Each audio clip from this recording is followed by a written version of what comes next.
I went to university to study biology, but while I'd been at school, I've got slightly interested in theatre. I did one school review where I built a giant Volkswagen Golf car out of wood and dropped it onto the stage.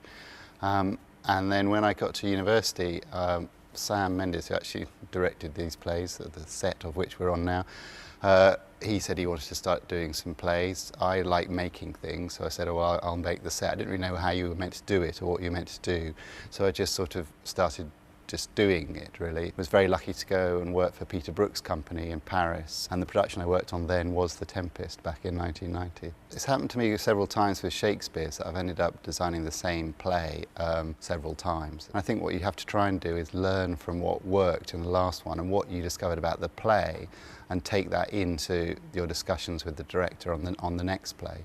And then once you start getting into conversation with the director, of course you do end up going on very different directions and you're in very different spaces. As a designer, you are creating the world of the play, but you are not the storyteller. You're enabling people to tell the story. I suppose the other thing about Shakespeare, I do find the stories actually very moving and engaging and politically very interesting. So my process tends to be sketching, research, and then model making, and I use the model in quite a rough way. Well, as a designer, I work for myself, so I work freelance. I do have a sort of long-standing association with the RSC. I'm an associate there, so I kind of have a regular stream of work from them.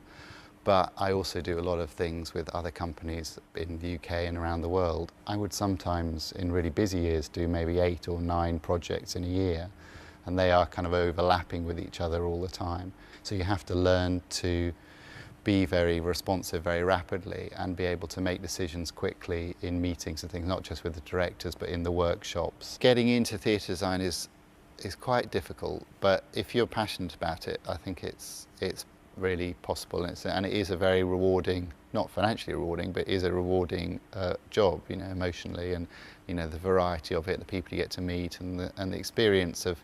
I think actually if you enjoy theatre, I'd have to say to people, do you like theatre, or whatever it is, theatre or dance or you know, any of those things. If you really enjoy that and you're really passionate about it, then maybe you can contribute to it.